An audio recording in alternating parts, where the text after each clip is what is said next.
समसीमांत उपयोगिता नियम, इसका हमने एक तरह से पढ़ा था।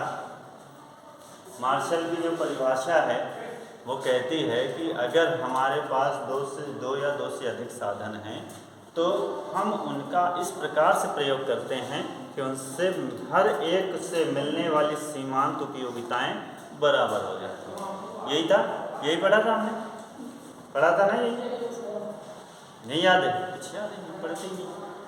फिर अब हम उसी को आगे बढ़ा रहे हैं जिसको हम आधुनिक नियम कह सकते हैं या उसी को आनुपातिकता का नियम कहते हैं।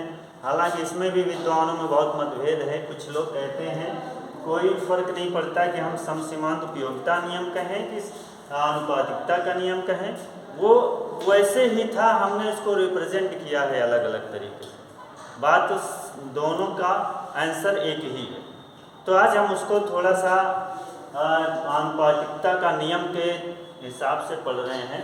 आनुपातिकता का नियम इसलिए कहा जाता है क्योंकि इसका सूत्र है MUA, यहाँ हमने कैपिटल लिखा है, upon PA equal to MUB upon PB equal to MUC upon PC, और अगर और है तो और बराबर हो जाएगा, या इसको हम ऐसे लिख सकते हैं MUN upon PN equal to income. Income के बराबर हो जाएगी। जितनी आपके पास इनकम है वो पूरी की पूरी खर्च हो जाएगी, इतना आपको ध्यान रखना है। ठीक है, तो इसीलिए ही इसको आनुपातिकता का नियम कहते हैं, क्योंकि ये अनुपात में है। MUA अपॉन PA का मतलब है कि अब ये जो आनुपातिकता का नियम कहता है वो कहता है कि हर एक वस्तु से मिलने वाली सीमांत उपयोगिता और उसकी कीमत का अनुपात समान होगा। समझे? जो आधुनिक नियम या आनुपातिकता का नियम है वो ये कहता है कि हर एक वस्तु से मिलने वाली सीमांत उपयोगिता और उसकी कीमतें बराबर होंगी, उसकी कीमतों का अनुपात बराबर होगा। तो ये एक वस्तु से मिलने वाली सीमांत उपयोगिता और उसकी कीमत का अनुपात बराबर दूसरी वस्तु की सीमांत उपयोगिता बटे उसकी कीमत का अनुपात बराबर तीसरी वस्तु की सीमांत उपयोगिता और उसकी कीमत का अनुपात। ऐसे ही जितनी भी वस्तुएं होंगी वो सब आ जाएंगी, और यही जो है इक्विलिब्रियम कहलाता है। क्या कहलाता है? इक्विलिब्रियम कहलाता है। और इसी को हम उपभोक्ता का संतुलन भी कह सकते हैं। जब हम आगे पढ़ेंगे तो वहाँ पे पढ़ेंगे क्रमवाचक उपयोगिता के अंतर्गत, लेकिन यहाँ पे जो हम पढ़ रहे हैं कौन से गणनावाचक उपयोगिता या दृष्टिकोण, गणनावाचक दृष्टिकोण के अंतर्गत पढ़ रहे हैं, तो हम इसको उपभोक्ता का संतुलन कह सकते हैं। ठीक है, और यही है ही कह सकते हैं कि क्या मतलब कहते ही हैं। ठीक है, तो एक ये हो गया। अब हमें जो है इसी को क्या जो परिभाषा हमने बताया, परिभाषा इसकी यही है कि किसी भी वस्तु की सीमांत उपयोगिताएं या जितनी भी वस्तुएं हैं, जितना हमने लिया है, वस्तुओं की सीमांत उपयोगिताएं और उनकी कीमतों का अनुपात बराबर होता है। वस्तुओं की सीमांत उपयोगिताएं और उनकी कीमतों का अनुपात बराबर होता है। तो चाहे जितनी, एक हमने 3 ही वस्तु लिया तो 3 का बराबर है। और अगर हम ये अनंत के लिए है, n का मतलब होता है नंबर्स, है ना? मैथ में यही पढ़ते हैं ना, n फॉर नंबर्स, बहुत सारी संख्याएं। तो जितने भी होंगे वो सब इसीलिए लिख दिया इक्वल टू अन इनकम, आय के बराबर ही होगी। चलो उसी को हम एक एग्जांपल से समझते हैं। मान लीजिए एक व्यक्ति है, उसके पास 20 रुपया है और 3 वस्तुएं खरीदता है। क्या? 3 वस्तुएं खरीदता है। तीनों की कीमतें, पहली वस्तु की कीमत है 3 रुपये प्रति केजी, दूसरी वस्तु की कीमत है 2 रुपये प्रति केजी और तीसरी वस्तु की कीमत है 1 रुपया प्रति केजी। तो अब हम ये देखते हैं कि उपभोक्ता संतुलन में कैसे होता है, इसी एग्जाम्पल से। ठीक है, तो इस हाँ व्यक्ति के पास 20 रुपया है, बराबर इनकम भी होगी, आय भी उसकी बराबर होगी, यानी ना बचत होगी और ना उधार होगा। ऐसा नहीं कि हमारे पास नहीं है तो हम बगल वाले से ले लें, या हम बचा के ले आएँ कि कल खर्च कर लेंगे, दोनों बातें नहीं होंगी। ठीक है, इनकम बराबर होगी, मतलब आय हमारी स्थिर है, कोई परिवर्तन नहीं होगा। तो ये 3 रुपया प्रति केजी है, और ये 2 रुपये प्रति केजी है, और ये 1 रुपया प्रति केजी है। हमने लिख दिया है उल्टा, लेकिन समझ लेना अपना।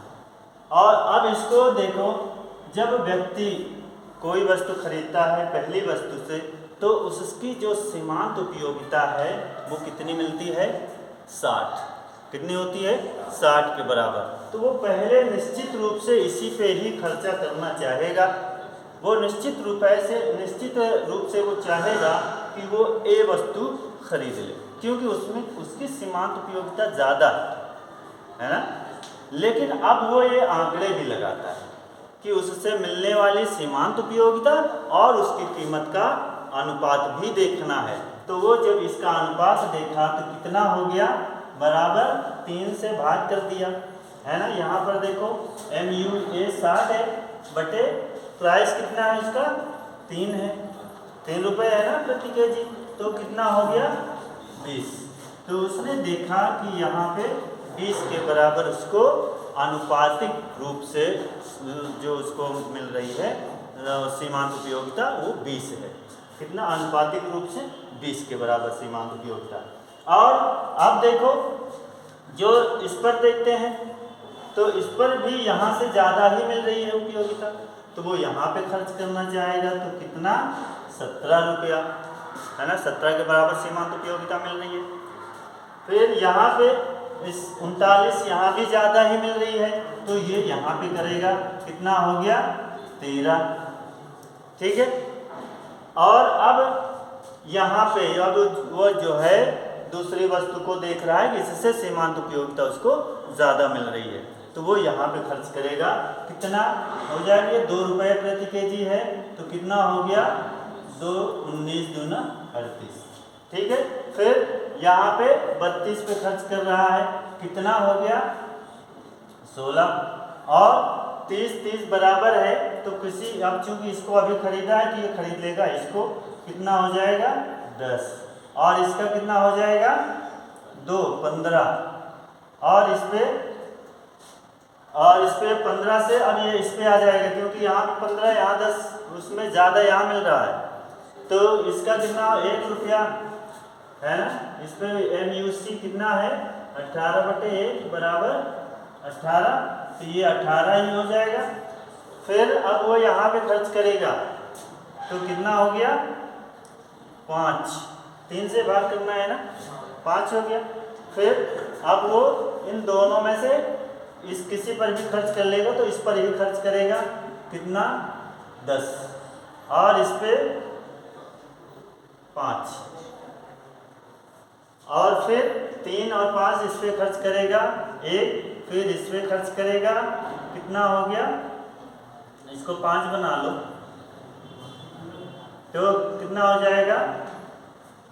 4 बना लो, थोड़ा सा भाग करने में आसानी हो जाएगा। 2 हो गया, और यहाँ पे 2 और ये 1। ठीक है। अब ये देखना है कि सभी वस्तुओं से मिलने वाली सीमांत उपयोगिताएं और उनकी कीमतों का अनुपात समान होना चाहिए। उपभोक्ता संतुलन में कहाँ पे होगा?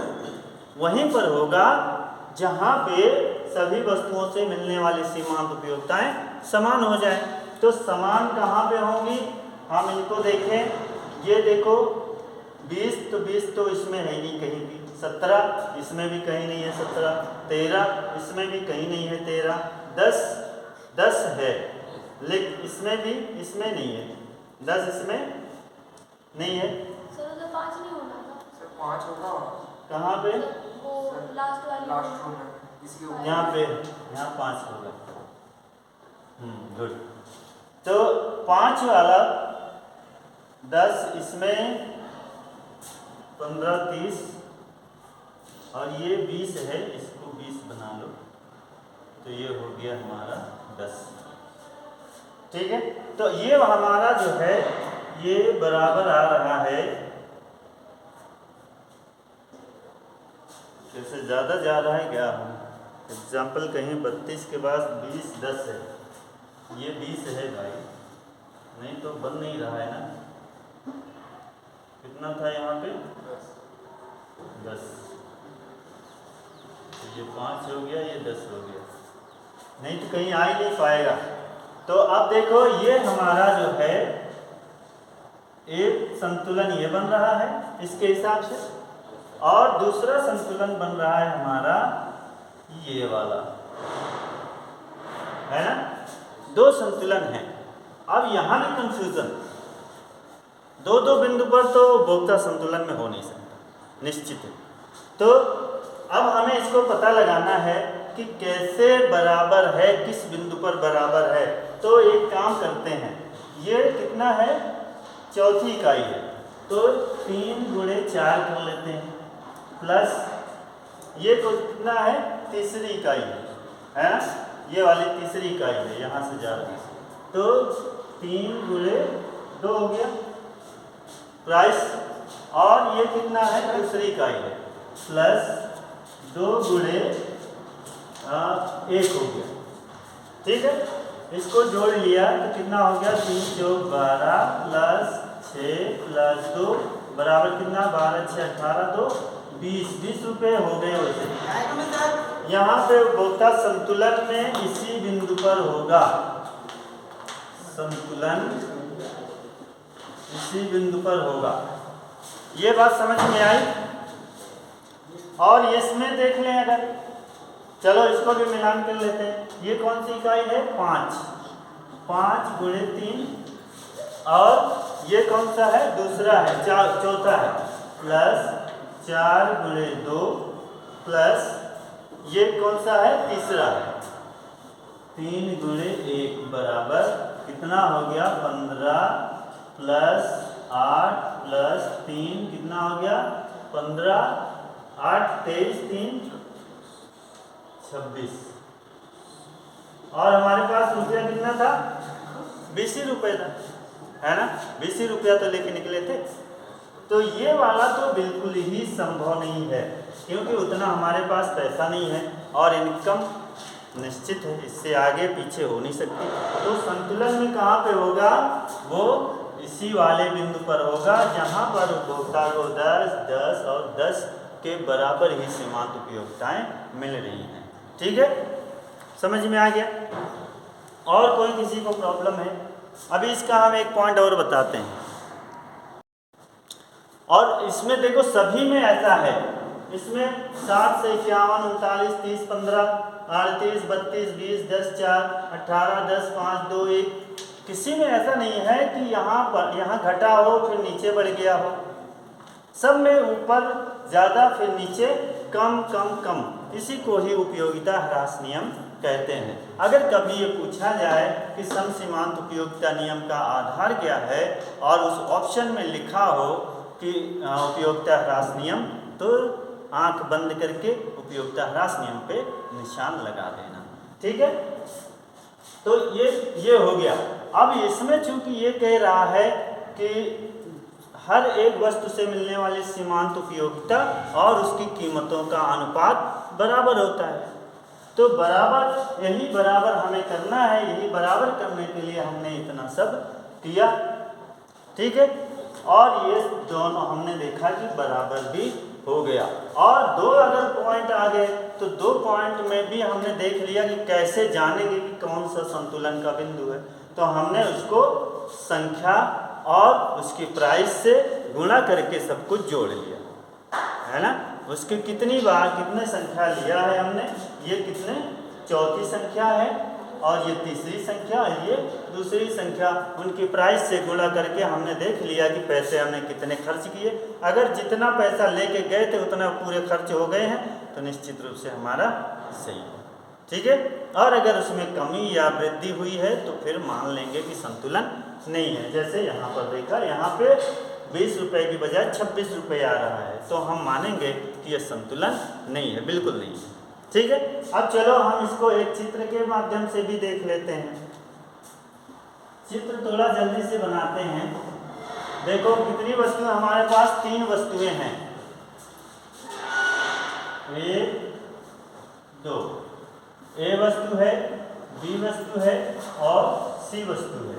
हमने कितनी 5 इकाइयाँ लिया है, तो ए तो हो गया 0 1 1 2 3, ज़्यादा हो रहा है तो इसको और बढ़ा लेते हैं, 4 5। ये हो गई हमारी ए वस्तु। बी वस्तु के लिए देखते हैं, 1 2 3 4 और ये 5। ये हो गई हमारी सी वस्तु। सी वस्तु में भी ये बना लें, 1 2 3 4 5, ठीक 5 है। अब इसका पैमाना मान लीजिए अधिकतम कितना है, 20 तक है, तो 20 तक का पैमाना मान लेते हैं। अधिकतम है 2 4 6 8 10 12 14 16 18 20, यहाँ तक चला गया, ठीक है। अब देखो इसमें पहली यूनिट है कितना, 20, तो पहले यूनिट 20 और 1 के सामने निशान लगा दिया। दूसरा यूनिट पे कितना है, 17 के सामने निशान लगा दो। 16 और 18 के बीच का होगा 17, 2 के सामने यहाँ चला जाएगा।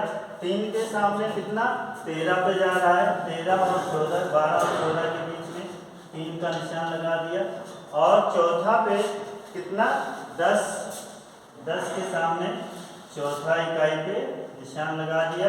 5वीं इकाई पे कितना, 5 ही तो है, 4 और 6 के बीच में 5वीं इकाई पे लगा दिया। अब यही पैमाना यहाँ भी लागू हो रहा है तीनों जगह। समझ में आ रहा है कि नहीं आ रहा? तो अब देखो बी वस्तु में देखते हैं 19, पहली इकाई से 19 है, तो 18 और 20 के बीच में यू 19 हो गया। यहाँ मान लेते हैं, मानना क्या है, उसी के सामने बिंदु लगा दीजिए। और 16 है दूसरे पे, तो दूसरे पे 16 के सामने लगा दिया। तीसरे पे 10 के सामने है, तीसरे पे 10 के सामने ये जा रहा है, यहाँ लगा दिया। चौथे पे 5 और 5वें पे 2 के बराबर, 5 से यहाँ जा रहा है, ठीक है। अब ऐसे सी वस्तु में देख लो, पहले में 18, 19 से 1 कम हो गया, पहले पे 18, दूसरे पे 10 यहाँ जा रहा है, तीसरे पे 5, बोल नहीं रहा है कोई, आ नहीं रहा है क्या समझ में, तीसरे पे 5 नहीं आ रहा है, चौथे पे 2 और पहले पे 1, 5वें पे 1, ठीक है। इन सारे बिंदुओं को मिलाएंगे तो एक सीधी रेखा मिलेगी। चाहे जितने भी होंगे ऐसे सब मिला देंगे, एक सीधी रेखा बनेगी। अब देखो संतुलन 2 बिंदु पे बन रहा है, एक तो 10-10 का और एक 5-5 वाला। तो एक तो 10 वाला ये जा रहा है सीधा, ये बिंदु यहाँ होगा और इसका बिंदु यहाँ होगा, तो ये 10 वाला जो है वो बराबर यहाँ पे मिल रहे हैं, ठीक है। ये हमारी संतुलन रेखा है। क्या है, संतुलन रेखा। इसी को समसीमांत रेखा कहते हैं। क्या कहते हैं, समसीमांत रेखा, ठीक है। अब दूसरी 5 वाली जा रही है, तो 5 वाली भी जा रही है। इसका जो है 5 यहाँ पे आएगा, इसका 5 यहाँ पे आएगा, तो एक संतुलन ये भी है। लेकिन चूंकि ये संतुलन है नहीं, है ना, संतुलन 10 वाला ही है, इसलिए इसी को ही समसीमांत रेखा कहते हैं। तो इसमें बहुत आसान है, बिल्कुल कठिन नहीं है। मान्यता क्या है, देखो इसकी मान्यताएं क्या है। मान्यता का मतलब होता है कि सिद्धांत तभी लागू होगा जब ये मान्यताएं उसमें होंगी। जैसे मनुष्य विवेकशील है, मतलब मनुष्य ये जानता है कि क्या करना है क्या नहीं करना है, कहाँ पे हमें ज़्यादा उपयोगिता मिलेगी, किसमें कम उपयोगिता मिलेगी, वो ये सारी बातें जानता है, मतलब बाजार का हर नियम वो जानता है। तो उपभोक्ता का लक्ष्य अधिकतम संतुष्टि प्राप्त करना होता है। जैसे कि हमने देखा अधिकतम संतुष्टि, वो उसका उद्देश्य ही होता है कि ज़्यादा से ज़्यादा संतुष्टि प्राप्त की जाए। और संबंधित और जो उपभोक्ता की आय, स्वभाव, रुचि, फैशन आदि में कोई परिवर्तन नहीं होगा। हमने पहले आय तो अगर मान लेंगे कि परिवर्तित हो रही तो नियम होगा ही नहीं, बिल्कुल नहीं होगा, लागू ही नहीं होगा, स्थिर ही नहीं रहेगा। आय व्यय के बजट अथवा लेखे जोखे की अवधि एक ही होती है, उसमें कोई चेंज नहीं होता है। तो ये सब अगर लागू हो रही हैं तब तो समझ लो कि ये समसीमांत उपयोगिता नियम लागू होगा, अन्यथा नहीं लागू होगा।